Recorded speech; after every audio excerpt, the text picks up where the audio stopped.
1831 या दिवशी त्यांचा जन्म झाला. सर्वांना माझा नमस्कार. माझे नाव देवांश रुद्र कुंड आहे. आज सावित्रीबाई फुलेंची जयंती आहे. 3 जानेवारी 1831 रोजी त्यांचा जन्म झाला. त्यांच्या पतीचे नाव ज्योतिबा फुले होते. ज्योतिबा फुलेंनी सावित्रीबाई फुलेंना शिकवले. त्यांनी त्यांची पहिली शाळा पुण्यात पडली. लोक त्यांना शेण फेकून मारत होते. त्या सावित्रीबाई फुले यांचे नाव विद्येचे माहेरघर म्हणण्यात गेलेले पुण्यात त्यांचे विद्यापीठावर त्यांचे नाव आहे. एवढे बोलून तुम्ही माझे 2 शब्द समजून घेतले.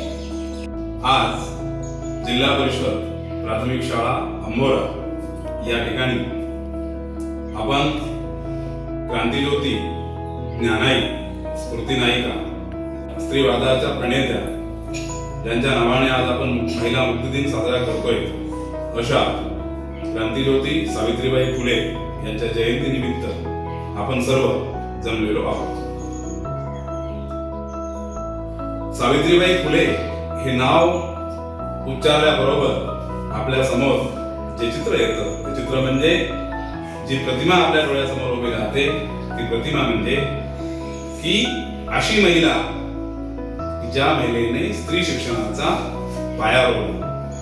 ज्या भारतामध्ये यत्र नार्यस्तु पूजन्ते रमन्ते तत्र देवतः अशी संस्कृती असताना ज्या ठिकाणी महिलेची पूजा होते अशा ठिकाणी देवाचा वास असतो अशी संस्कृतीची धारणा असताना या देशामध्ये महिला कधी काळी चूल आणि मूल यापुरतीच मर्यादित झाली होती. महिलांचं व्यक्ती स्वातंत्र्य, महिलांचे स्वतःचे असणारे हक्क आपल्या देशातील व्यवस्थेने हे डांबून ठेवले होते. त्यांचा शिक्षणाचा हक्क हिरावून घेतला होता. त्यांना स्वतंत्रपणे व्यक्त करण्याचा, बोलण्याचा हक्क आपल्या देशामध्ये राहिलेला नव्हता. महात्मा ज्योतिराव फुले असतील आणि सावित्रीबाई फुले या दाम्पत्याने स्त्री शिक्षणासाठी केलेलं जे कार्य आहे हे कार्य एका चमत्कारापेक्षाही खूप मोठं आहे. ज्यांनी त्यांच्यावर शेण फेकलं त्यांचं नाव तरी आपल्याला माहिती आहे, पण ज्यांनी स्वतःवर अंगावर शेण झेललं त्या सावित्रीबाईंची जयंती आज पूर्ण भारतभरामध्ये नव्हे पूर्ण विश्वभरामध्ये इतक्या उत्साहाने साजरी होते. त्याचं कारण असतं की तुम्ही कोण आहात याला काहीही किंमत नाही. तुमचं कार्य कसं आहे त्या कार्याला लोक ओळखत असतात. त्या कार्यामुळे आपली ओळख होत असते. आणि या लोकांनी इतकं मोठं कार्य केलं आपल्यासाठी, विशेष करून मुलींसाठी शिक्षणाची जी गंगा आहे ती गंगा त्यांच्या घरापर्यंत पोहोचवली. शिक्षणाचे दारे उभे केले. महाराष्ट्रासारख्या पुरोगामी राज्यामध्ये स्त्री शिक्षणाचा जर पाया कोणी रोवला असेल, स्त्री शिक्षणाची मुहूर्तमेढ जर कोणी रोवली असेल तर सावित्रीबाई फुले आणि महात्मा ज्योतिराव फुले यांनी. म्हणून आज पुणे विद्यापीठाला सावित्रीबाई फुले यांचं नाव आहे. इतकं मोठं विद्यापीठ त्यांच्या नावाने चालतं.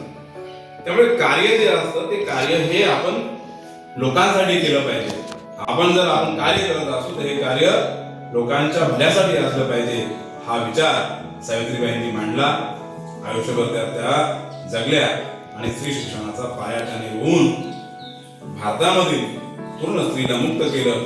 म्हणून आज महिला मुक्ती दिन सुद्धा आपण या निमित्ताने साजरा करत आहोत. अशा या महिला मुक्ती दिनाच्या निमित्ताने तुम्हा सर्वांना शुभेच्छा देतो आणि माझं भाषण संपवतो.